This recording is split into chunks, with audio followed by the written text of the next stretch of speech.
Hello बच्चों, welcome to my channel. मैं रंजना बिहारे और आज आपके लिए इस वीडियो में लेकर आ रही हूँ सॉल्यूशन चैप्टर का topic ideal and non ideal solution. तो बच्चों, क्या होते हैं आइडियल सॉल्यूशन? आइडियल सॉल्यूशन ऐसे सॉल्यूशन होते हैं जो राउल्स लॉ को हर कंसंट्रेशन पर ओबे करते हैं। अब राउल्स लॉ का यूज हम किसके लिए करते हैं? वेपर प्रेशर को निकालने के लिए सॉल्यूशन के, है ना। तो ideal solution is a solution which obeys Raoult's law over entire range of concentration. ठीक, तो आइडियल सॉल्यूशन की क्या क्या कैरेक्टरिस्टिक्स होती है, क्या क्या इसकी प्रॉपर्टीज होती है? तो जो आइडियल सॉल्यूशंस होते हैं बेटा, अगर हम एक बीकर में सल्यूट, सपोज हमने सल्यूट ले लिया ए और दूसरे बीकर में हमने ले लिया सॉल्वेंट, सपोज हमारा सॉल्वेंट है बी, तो कंटेनर फर्स्ट में क्योंकि हमने सल्यूट लिया है तो जो इंटरेक्शन यहां प्रेजेंट होगा वो सल्यूट और सल्यूट के पार्टिकल्स के बीच होगा।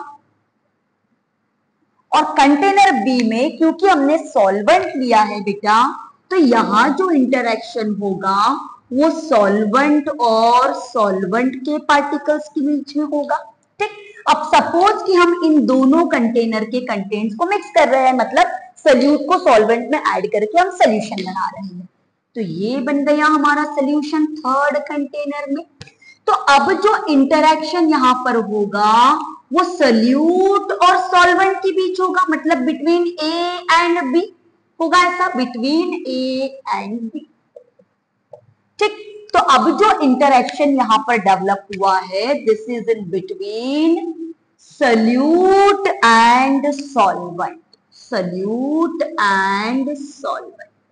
अब देखो, अगर जितना इंटरेक्शन, जितना मैग्नीट्यूड ऑफ इंटरेक्शन सल्यूट और सॉल्वेंट के बीच है उतना ही इंटरेक्शन सल्यूट और सल्यूट या सॉल्वेंट और सॉल्वेंट के बीच होगा, तो ऐसे सॉल्यूशन को हम कहते हैं आइडियल सॉल्यूशन। देखो फिर से, जितना स्ट्रॉन्ग या जितना वीक या जितना भी magnitude of interaction is present between solute and solute and solvent and solvent, अगर सेम तरीके का इंटरेक्शन सल्यूट और सॉल्वेंट के बीच डेवलप होता है तो ऐसे सॉल्यूशन को हम कहते हैं बेटा ideal solution.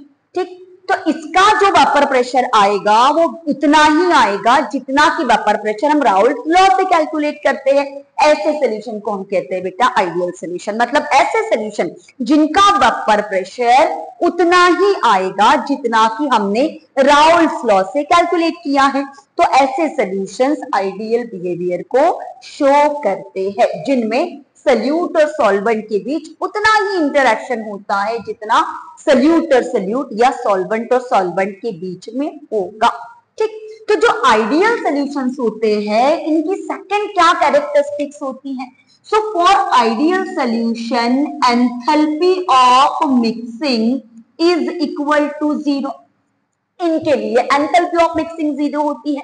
So enthalpy of mixing 0 होना मतलब क्या होता है कि जब हम सल्यूट को ऐड करेंगे बेटा सॉल्वेंट में तो ना तो एनर्जी इवॉल्व होगी ना ही एनर्जी एब्सॉर्ब होगी, मतलब जितनी एनर्जी पहले थी उतनी ही मेंटेन रहेगी। इसी को हम कहते हैं कि इसका एंथैल्पी चेंज 0 रहेगा, मतलब ना बाहर जा रही है एनर्जी सिस्टम से ना ही अंदर आ रही है। मीन्स क्या कहेंगे, कह सकते हैं हम इसको कि एनर्जी डज नॉट चेंजेस, इनकी एनर्जी में कोई चेंज नहीं आता है, ये इसका मतलब हुआ। तीसरा पॉइंट आइडियल सॉल्यूशन के लिए कि for every ideal solution volume of mixing is equal to 0। इनका वॉल्यूम ऑफ मिक्सिंग 0 होता है। इसका क्या मतलब होता है कि अगर हमने 20 ml सॉल्यूट लिया और 20 ml सॉल्वेंट में ऐड किया तो रिजल्टेंट जो सॉल्यूशन बनेगा उसका वॉल्यूम होगा 40 ml। 20 ml सॉल्यूट अगर 20 ml सॉल्वेंट में ऐड करने के बाद सॉल्यूशन का वॉल्यूम अगर आ रहा है एग्जैक्ट 40 ml, इसका मतलब कि सोल्यूशन जो है वो आइडियल बिहेवियर को शो करता है। इसका मतलब total volume of the solution is equal to sum of volume of solute and solvent. इसी का मतलब होता है बेटा volume of mixing is zero. क्या मतलब होता है वॉल्यूम ऑफ मिक्सिंग का zero? Total volume of solution is sum of volume of solute and solvent। ठीक, क्लियर? अब कौन कौन से एग्जाम्पल्स होते हैं आइडियल सोल्यूशन के? तो आइडियल सोल्यूशन के एग्जाम्पल्स में कंपोनेंट में क्या चीजें होती है, कॉमन क्या चीजें होती है? तो इनमें कॉमन होते हैं ग्रुप्स। तो इनमें मोस्टली सेम ग्रुप्स आपको मिलेंगे। अब सेम ग्रुप से मतलब, तो फर्स्ट एग्जाम्पल अगर मैं इसका ले रही हूं क्लोरोइथेन प्लस ब्रोमोइथेन का सोल्यूशन। ब्रोमोइथेन, देखो दोनों में सेम ग्रुप कौन सा है? यहां पर भी इथेन है, यहां पर भी इथेन है। दूसरा example benzene, benzene plus toluene का मिक्सचर। बेंजीन प्लस टोलुइन का मिक्सचर, तो दोनों में कॉमन क्या है? बेंजीन रिंग कॉमन है, बेंजीन रिंग कॉमन है, इसीलिए आइडियल बिहेवियर शो कर रहा है। और तीसरा इसका एग्जाम्पल है बेटा एनहेक्सेन, एनहेक्सेन प्लस एनहेप्टेन का सोल्यूशन। अब दोनों में कॉमन क्या है? देखो दोनों भी पार्ट इसके जो है वो एल्केन पार्ट है, तो ये एल्केन पार्ट कॉमन है। तो ऐसे सारे सॉल्यूशंस जिसमें अगर ग्रुप्स आपको कॉमन दिख रहे हैं तो हम आइडेंटिफाई कर सकते हैं कि जो सोल्यूशन है that is showing ideal behaviour. ठीक, अब ये तो हो गया आइडियल सोल्यूशन। तो आइडियल सोल्यूशन क्या था बच्चों? जो राउल्स लॉ को हर कंसंट्रेशन पर ओबे करता है, जिसमें सोल्यूट और सॉल्वेंट के बीच उतना ही इंटरैक्शन होगा जितना इंटरैक्शन सोल्यूट और सोल्यूट या सॉल्वेंट और सॉल्वेंट के बीच होता है। ऐसे सोल्यूशन के लिए एंथैल्पी ऑफ मिक्सिंग जीरो होती है। What does it mean? कि ना एनर्जी बाहर जाएगी ना इवॉल्व होगी जब हम इन दोनों को मिक्स करेंगे। वॉल्यूम ऑफ मिक्सिंग जीरो है, इसका मतलब 10 ml ये और 10 ml सोलवेंट अगर हमने ऐड कर दिया तो 20 ml सोल्यूशन बनेगा, ना सोल्यूशन कम बनेगा ना ज्यादा बनेगा। ठीक, और ये रहे बेटा इनके एग्जांपल्स। अब आ रहे हैं नॉन आइडियल सोल्यूशन पर। तो अगर आइडियल सोल्यूशन वो होता है जो राउल्स लॉ को हर कंसंट्रेशन पर ओबे करता है, तो जाहिर सी बात है नॉन आइडियल सोल्यूशन वो होगा जो राउल्स लॉ को हर कंसंट्रेशन पर ओबे नहीं करेगा। तो ऐसे solutions which do not obeys Raoult's law over entire range of concentration are called non-ideal solution। अब राउल्ट्स लॉ का यूज क्योंकि हम सोल्यूशन के वेपर प्रेशर को निकालने के लिए करते हैं, तो जो नॉन आइडियल सॉल्यूशंस होते हैं बेटा उनका वेपर प्रेशर कई बार ही हम जो राउल्ट्स लॉ से कैलकुलेट करते हैं उनके कंपैरिजन में या तो ज्यादा आता है वेपर प्रेशर या तो वेपर प्रेशर कम आता है। तो ऐसे सॉल्यूशन जिनका वेपर प्रेशर राउल्ट्स लॉ के कंपैरिजन में ज्यादा आएगा, ऐसे सॉल्यूशन को हम कहते हैं कि ये राउल्ट्स लॉ से पॉजिटिव डेविएशन को शो कर रहे हैं। और ऐसे नॉन आइडियल सॉल्यूशन जिनका वेपर प्रेशर जो हमने राउल्ट्स लॉ से कैलकुलेट करके रखा है उसके कंपैरिजन में अगर कम आ रहा है, तो ऐसे सॉल्यूशन को हम कहेंगे कि ये राउल्ट्स लॉ से नेगेटिव डेविएशन को शो कर रहे हैं। ठीक, तो किस कंडीशन में होता है पॉजिटिव डेविएशन और किस कंडीशन में होता है नेगेटिव डेविएशन? तो सबसे पहले पढ़ेंगे पॉजिटिव डेविएशन। फिर से हमने कंसीडर किया एक कंटेनर में हमने ले लिया सल्यूट ए, सल्यूट ए, सल्यूट हमने ले लिया ए, तो इंटरैक्शन यहां पर सल्यूट और सल्यूट के बीच होगा। और दूसरे कंटेनर में हम ले रहे हैं बेटा सॉल्वेंट बी, सॉल्वेंट हमने ले लिया बी, तो जो इंटरैक्शन प्रेजेंट है वो बी और बी के बीच है। सॉल्वेंट और सॉल्वेंट के बीच का इंटरैक्शन यहां पर प्रेजेंट है। अब हमने इन दोनों को एक थर्ड कंटेनर में मिक्स कर दिया, क्या होगा? अब जो इंटरेक्शन होगा वो होगा किसके बीच में? सल्यूट और सॉल्वेंट के बीच में, मतलब ए और बी के बीच इंटरेक्शन डेवलप हो जाएगा। अब जो इंटरेक्शन डेवलप हुआ है ये इंटरेक्शन हमको मिलेगा सल्यूट और सॉल्वेंट के बीच में, सल्यूट और सॉल्वेंट के बीच में। अब अगर सल्यूट और सॉल्वेंट के बीच का इंटरेक्शन वीक हो जाता है इनके कंपैरिजन में, मतलब जितना इंटरेक्शन सल्यूट और सॉल्यूट के बीच है या सॉल्वेंट और सॉल्वेंट के बीच है, सल्यूट और सॉल्वेंट के बीच का इंटरेक्शन अगर कम होगा, मतलब इनके बीच का फोर्स ऑफ अट्रैक्शन अगर कम होगा, तो ये सॉल्यूशन इजीली वेपर्स में कन्वर्ट होगा और ऐसे सॉल्यूशन का वेपर प्रेशर जो हमने राउल्स लॉ से कैलकुलेट किया है उसके कंपैरिजन में ज्यादा आएगा, क्योंकि इंटरेक्शन वीक हो गया।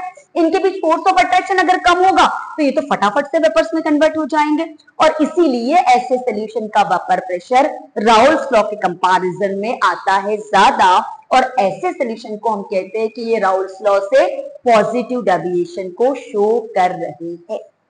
ठीक, अब दूसरा पॉइंट, फॉर सच सॉल्यूशन, मतलब ऐसे सॉल्यूशन जो राउल्स लॉ से पॉजिटिव डेविएशन को शो करते हैं, तो ऐसे सॉल्यूशन के लिए enthalpy of mixing greater than 0 होता है, दैट इज होता है पॉजिटिव। अब enthalpy of mixing greater than 0 है, पॉजिटिव है, इसका मतलब कि एनर्जी सिस्टम के अंदर आई है और एनर्जी अगर सिस्टम के अंदर आई है तो प्रोसेस जो है मिक्सिंग की, डिसोल्यूशन की, वो कैसी है बेटा? एंडोथर्मिक। तो एनर्जी जो सिस्टम के अंदर आई उसने क्या किया? उस एनर्जी ने सल्यूट और सॉल्वेंट के बीच के इंटरेक्शन को ब्रेक करने का काम किया। इनके बीच का इंटरेक्शन कम हुआ एनर्जी ऑब्जर्व होने के बाद, इसीलिए क्या हुआ बेटा? सल्यूट और सॉल्वेंट के बीच का इंटरेक्शन कम हुआ, क्योंकि जो एनर्जी एब्जॉर्ब हुई थी उसने इनके बीच के फोर्स ऑफ अट्रैक्शन को कम कर दिया। कम करने के कारण अब जो है इंटरेक्शन कम, तो वेपर्स फटाफट बनेगी और इसीलिए आ जाएगा हमारा पॉजिटिव डेविएशन। इसीलिए ऐसे सॉल्यूशन के लिए एंथैल्पी ऑफ मिक्सिंग जो होती है वो पॉजिटिव होती है। अब एंथैल्पी ऑफ मिक्सिंग पॉजिटिव है, मतलब एनर्जी सिस्टम के अंदर आई है, मतलब प्रोसेस ऑफ डिसोल्यूशन कैसी हुई? एंडोथर्मिक। और जहां प्रोसेस होती है एंडोथर्मिक, वहां अकॉर्डिंग टू लीच एटिलियस principle solubility increases with rise in temperature। अगर ऐसे सॉल्यूशन का हम टेम्परेचर बढ़ाते हैं तो सॉल्युबिलिटी भी इंक्रीज हो जाती है। ये जो अपवर्ड एरो मैंने बनाया है ये इंक्रीज के लिए मैंने बनाया है बच्चों यहाँ पर। ठीक, क्लियर है ये पॉइंट कि enthalpy of mixing greater than 0, मतलब एनर्जी आ गई सिस्टम के अंदर, मतलब प्रोसेस ऑफ डिसोल्यूशन कैसी हो गई? एंडोथर्मिक। और जहां प्रोसेस एंडोथर्मिक होती है टेम्परेचर इंक्रीज करने से सॉल्युबिलिटी भी इंक्रीज होती है। ठीक, अब तीसरा पॉइंट इसका, ऐसे सॉल्यूशन के लिए वॉल्यूम ऑफ मिक्सिंग भी होता है पॉजिटिव, दैट इज पॉजिटिव। अब वॉल्यूम ऑफ मिक्सिंग पॉजिटिव है, मतलब क्या है? अगर मैंने एक कंटेनर में 10 ml सल्यूट और 10 ml सॉल्वेंट को ऐड किया है तो रिजल्टेंट सॉल्यूशन का वॉल्यूम 20 ml से थोड़ा सा ज्यादा हो सकता है, या तो 20.1 ml होगा या 20.05 ml होगा, पर 10 + 10 मिक्स करने से ग्रेटर देन 20 यहां पर हमको वॉल्यूम मिलता है, उसी को हम कहते हैं बेटा वॉल्यूम ऑफ मिक्सिंग का पॉजिटिव होना। मतलब volume of solution will increase due to weak force of interaction. इनके बीच का इंटरेक्शन वीक है तो ये एक दूसरे से दूर जाएंगे और दूर जाएंगे, इसीलिए सॉल्यूशन का वॉल्यूम इंक्रीज होगा, जिसको हम रिप्रेजेंट करते हैं del mix V is greater than 0 से। Clear? Means volume of solution increases. ठीक है, रिजल्टेंट सॉल्यूशन का वॉल्यूम क्या होगा? इंक्रीज हो जाएगा। अब जो पॉजिटिव डेविएशन होता है उसके लिए हम प्लॉट करेंगे vapour pressure versus mole fraction का एक प्लॉट। अब इस प्लॉट में हम क्या करने वाले हैं, हमने लिया vapour pressure versus mole fraction. ठीक, तो यहां पर है हमारा vapour pressure, two sided plot हम करने वाले हैं, एक तरफ से हम सल्यूट और एक तरफ से हम शो करेंगे सॉल्वेंट को। तो यहां पर माना कि मैंने जो सॉल्वेंट है इसको हम ले रहे हैं कंपोनेंट 2, इसको मैंने ले लिया कंपोनेंट 2, और जो हमारा सॉल्यूट है इसको हमने ले लिया कंपोनेंट 1 सपोज। तो यहां पर मैं ले रही हूं x2 equals to 1 and x1 equals to 0। x2 मतलब मोल फ्रैक्शन सॉल्वेंट का, इसको हम 1 ले रहे हैं तो ये 0 हो जाएगा, मतलब कि इस पर्टिकुलर पॉइंट पर हमने सिर्फ प्योर सॉल्वेंट को कंसीडर किया है। तो इस समय जो वेपर प्रेशर होगा वो भी प्योर कंपोनेंट 1 का होगा, मतलब कि सॉल्वेंट का होगा। सपोज कि ये जो पॉइंट है यहाँ पर कंपोनेंट 2 का वेपर प्रेशर है, जिसको हम रिप्रेजेंट करते हैं P2 नॉट से।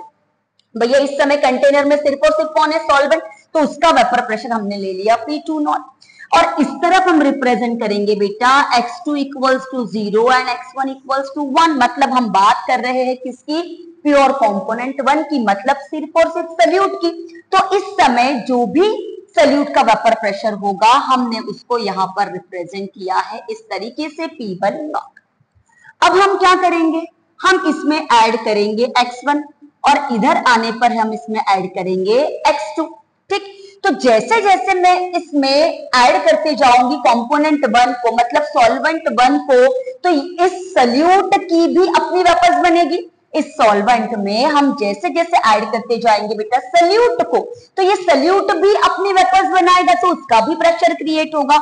तो धीरे धीरे धीरे धीरे क्या होगा बेटा कि ये जो सल्यूट है ये भी अपना वेपर प्रेशर बनाएगा, तो इसका भी वेपर प्रेशर इंक्रीज होगा, इंक्रीज होगा, इंक्रीज होगा। और देखो इस पर्टिकुलर पॉइंट पर यहाँ पर सिर्फ और सिर्फ x1 बचा हुआ है, तो x1 का वेपर प्रेशर हमको यहाँ पर मिलेगा। ठीक, अब इधर से वापस आते हैं, फिलहाल हमारे पास क्या था, सिर्फ और सिर्फ सल्यूट 1, क्योंकि हमने इसको 1 लिया। अब इधर जाने पर हम इसमें सॉल्वेंट को ऐड कर रहे हैं, कंपोनेंट 2 को ऐड कर रहे हैं, तो कंपोनेंट 2 भी अपना प्रेशर बनाएगा।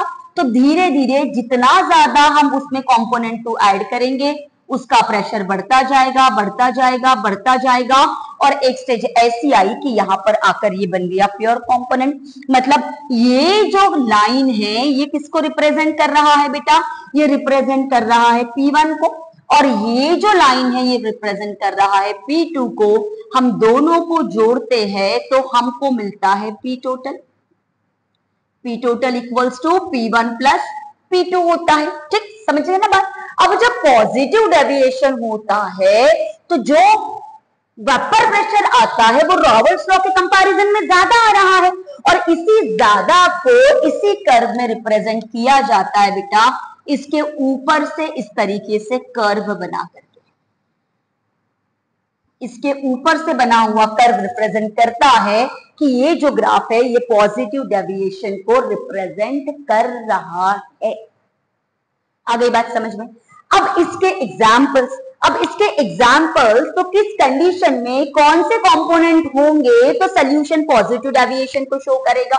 तो अगर हमारे सोल्यूशन का एक कंपोनेंट अल्कोहल हो, या हमारे सोल्यूशन का एक कंपोनेंट CH2 हो, कार्बन डाइसल्फाइड, या हमारे सोल्यूशन का एक कंपोनेंट CCl4 अगर होता है, तो इस कंडीशन में सोल्यूशन जो है वो पॉजिटिव डेविएशन को शो कर सकता है, हालांकि इसमें भी कुछ एक्सेप्शंस होते हैं। सो एग्जांपल इसका first, mixture of ethanol plus water. ठीक, second example, mixture of ethanol plus cyclohexane, ethanol plus cyclohexane. और थर्ड इसका example, mixture of acetone plus carbon disulphide. अब देखो बेटा यहां पर कैसे ये शो कर रहा है पॉजिटिव डेविएशन को। तो एक इथेनॉल और दूसरा इथेनॉल में होता है इंटरमॉलिक्यूलर एज बॉन्ड, जो कि स्ट्रॉन्ग इंटरेक्शन होता है। अब ये वाटर आकर क्या करता है, हम जैसे इथेनॉल में पानी डालेंगे बेटा, इथेनॉल और दूसरे इथेनॉल के बीच आ गया है वाटर, तो उसके कारण इथेनॉल और इथेनॉल के बीच का इंटरेक्शन ये वाटर आकर के कर देता है ब्रेक, और इसीलिए सोल्यूशन शो करने लगता है पॉजिटिव डेविएशन। उसी तरीके से एक एसीटोन और दूसरे एसीटोन में होता है dipole dipole interaction, polar molecule होते हैं कीटोन्स, और उस डाइपोल डाइपोल इंटरेक्शन को ब्रेक करता है ये CH2 बीच में आकर के, जिसके कारण एक एसीटोन और दूसरे एसीटोन के बीच का इंटरेक्शन कम हो जाता है और सोल्यूशन जो है वो पॉजिटिव डेविएशन को शो करने लगता है। ठीक, अब आते हैं नेगेटिव डेविएशन पर। ठीक है, अब नेगेटिव डेविएशन में क्या होगा कि अगर हमने एक कंटेनर में ले लिया बेटा सल्यूट ए, तो यहां पर इंटरेक्शन हमारा सल्यूट और सल्यूट के बीच है, और हमने दूसरे कंटेनर में ले लिया है सॉल्वेंट बी, तो यहां जो इंटरेक्शन हमारा है वो बी और बी के बीच में है, मतलब सॉल्वेंट और सॉल्वेंट के बीच इंटरेक्शन है। अब हमने दोनों का कर दिया एक कंटेनर में मिक्स,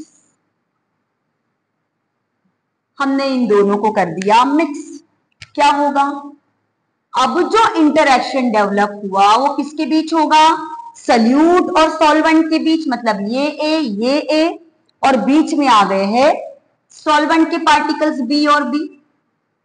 ठीक, तो जो इंटरेक्शन डेवलप यहां पर हुआ है वो हुआ है सल्यूट और सॉल्वेंट के बीच। अब अगर सल्यूट और सॉल्वेंट के बीच का इंटरेक्शन स्ट्रॉन्ग होगा, अब अगर सोल्यूशन और सॉल्वेंट के बीच का इंटरेक्शन स्ट्रॉन्ग हो जाता है as compare to interaction between solute and solvent particles, अगर इंटरेक्शन स्ट्रॉन्ग होगा तो क्या ये इजीली वेपर्स में कन्वर्ट होगा, नहीं होगा।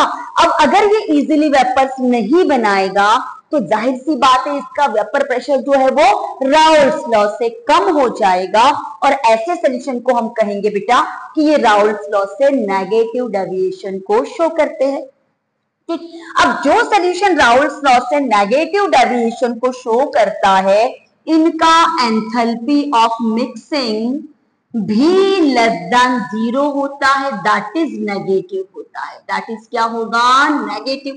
अब enthalpy of change, enthalpy of reaction या enthalpy of solution less than 0 होना मतलब नेगेटिव होना, मतलब एनर्जी सिस्टम से बाहर गई, और जब एनर्जी सिस्टम से बाहर जाती है मतलब एनर्जी इवॉल्व हो जाती है, और जब एनर्जी इवॉल्व होती है तो प्रोसेस ऑफ डिसोल्यूशन कैसी हो जाएगी, एक्सोथर्मिक होगी, जो कि यहां पर क्या थी, एंडोथर्मिक, वो यहां पर क्या हो गई है, एक्सोथर्मिक।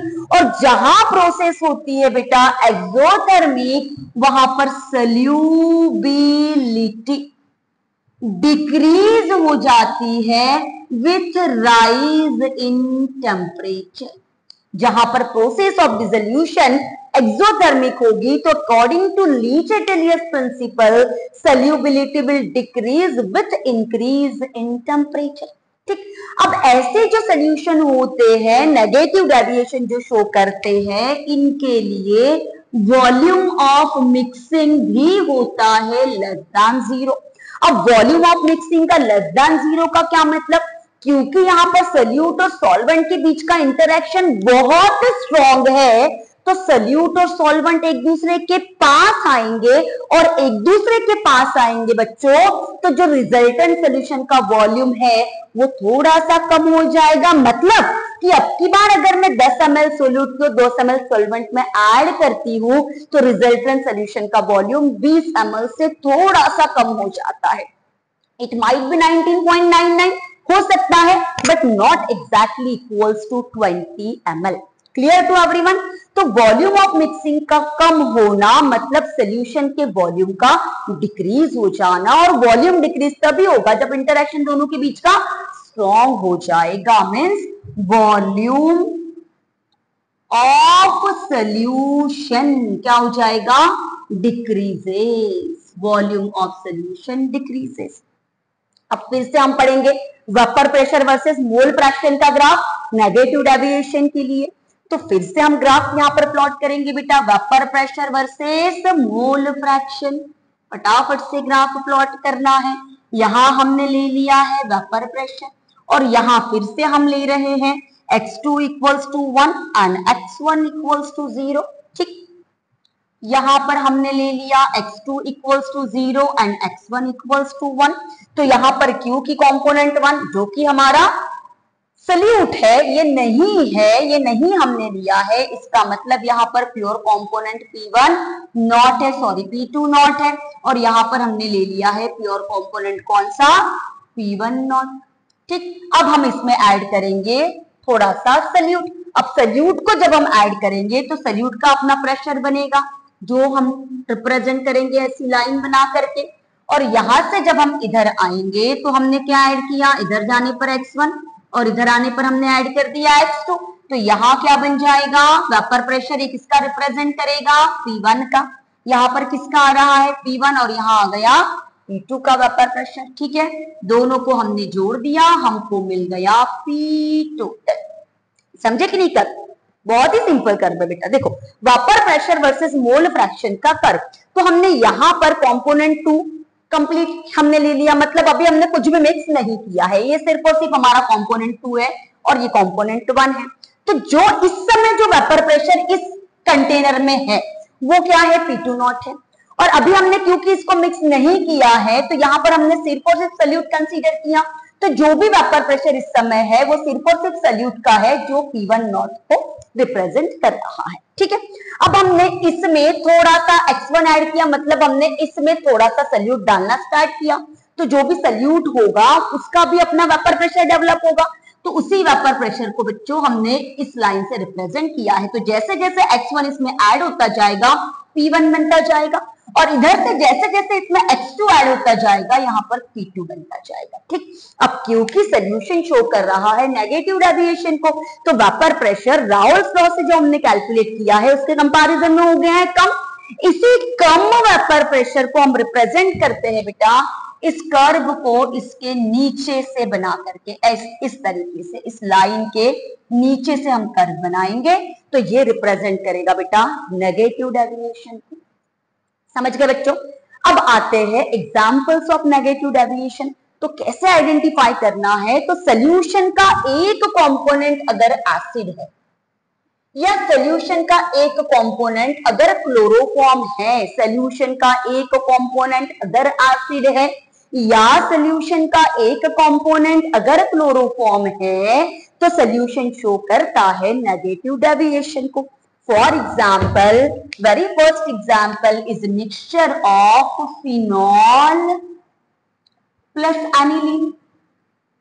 तो फिनॉल प्लस एनिलीन में क्या होता है, देखो फिनॉल का नेचर भी एसिडिक होता है। फिनॉल क्या है पता है कि नहीं, चलो यहां बता दे रही हूं मैं। फिनॉल क्या होता है, बेंजीन रिंग में लगा होता है OH ग्रुप, ये हो गया फिनॉल। और रिंग में अगर लगा होगा नाइट्रोजन के साथ NH2 मतलब एमाइन ग्रुप, तो ये होगा एनिलीन। तो यहाँ होता क्या है, इस फिनॉल के प्रोटॉन का इस हाइड्रोजन का इंटरएक्शन डेवलप होता है इस नाइट्रोजन की लोन पेयर के साथ, और इसको हम कहेंगे इंटरमोलिकुलर एज बॉन्ड। तो इन दोनों के बीच का जो इंटरएक्शन बना है between proton of phenol and lone pair on nitrogen, ये बहुत स्ट्रॉन्ग हो जाता है। इस स्ट्रॉन्ग इंटरएक्शन के कारण जो है वो रिजल्टेंट सॉल्यूशन का वेपर प्रेशर कम हो जाता है और वॉल्यूम भी डिक्रीज होता है। तो ये फर्स्ट एग्जांपल है नेगेटिव डेविएशन का। Second example, mixture of acetone and CH2। अब देखो एसीटोन तो होता है पोलर मॉलिक्यूल, एसीटोन क्या होता है, देखो CH3 C double bond O CH3, तो दिख रही है इस बॉन्ड में पोलैरिटी है ना। तो एक एसीटोन और दूसरे एसीटोन में होता है डाइपोल डाइपोल इंटरएक्शन, जो भी एक प्रकार का स्ट्रॉन्ग इंटरएक्शन है, इसको ब्रेक करता है बीच में कूद करके ये CH2। अब ये CH2 क्योंकि बीच में आया, इंटरएक्शन इनके बीच का क्या हो गया बेटा, sorry it should be CHCl3। तो एक एसीटोन और दूसरे एसीटोन के बीच के इंटरएक्शन को ये जो CHCl3 है ये बढ़ा देता है। कैसे बढ़ाता है, हाइड्रोजन बॉन्ड बना करके between oxygen of acetone and hydrogen of chloroform. तो इनके बीच का इंटरेक्शन कैसे हो जाएगा? स्ट्रॉन्ग इंटरेक्शन हो जाएगा, और इसी स्ट्रॉन्ग इंटरेक्शन के कारण ये शो करेगा बेटा नेगेटिव डेविएशन। तीसरा एग्जाम्पल इसका उसी तरीके से नाइट्रिक एसिड और वाटर। वाटर जो है वो एसिड के साथ स्ट्रॉन्ग इंटरेक्शन बनाता है। देखो हम किसी भी एसिड को जब वाटर में ऐड करते हैं ना बच्चों, तो जो सोल्यूशन है वो थोड़ा सा वार्म हो जाता है, और क्योंकि सोल्यूशन थोड़ा सा वार्म हो जाता है, वार्म हुआ मतलब एनर्जी इवॉल्व हुई, और एनर्जी इवॉल्व हुई मतलब डिसोल्यूशन की प्रोसेस कैसी थी? एक्सोथर्मिक। और अगर प्रोसेस एक्सोथर्मिक है तो डेविएशन कौन सा हो जाएगा? नेगेटिव डेविएशन होगा। समझ गए बच्चों? तो ये हुआ हमारा नेगेटिव डेविएशन, ये था हमारा पॉजिटिव डेविएशन। आई होप कि वीडियो से आपके आइडियल और नॉन आइडियल सोल्यूशन के कॉन्सेप्ट बहुत हद तक क्लियर हुए होंगे। अब इस टॉपिक पर कुछ जो कॉन्सेप्चुअल क्वेश्चंस आते हैं, देखो किस तरीके से आते हैं क्वेश्चंस, कि सपोज माना आपसे ये पूछा गया कि एक सॉल्यूट है ए और एक सॉल्वेंट है बी, दोनों को हमने मिक्स किया, solution becomes bomb. On adding solute A to solvent B, solution becomes bomb. What type of deviation will be shown by the resultant solution? अब क्योंकि solution warm हुआ मतलब एक्सोथर्मिक प्रोसेस है, एनर्जी इवॉल्व हुई, और क्योंकि process exothermic है तो डेविएशन कौन सा हो जाएगा बेटा? नेगेटिव डेविएशन हो जाएगा। या तो क्वेश्चन कैसे फ्रेम हो सकता है कि हमने 10 ml सोल्यूट A को 10 ml सॉल्वेंट B में ऐड किया और रिजल्टेंट सोल्यूशन का वॉल्यूम 20.01 ml आया। अब क्योंकि रिजल्टेंट सोल्यूशन का वॉल्यूम इंक्रीज हुआ तो किस तरीके से का ये डेविएशन शो करेगा? ये शो करेगा पॉजिटिव डेविएशन।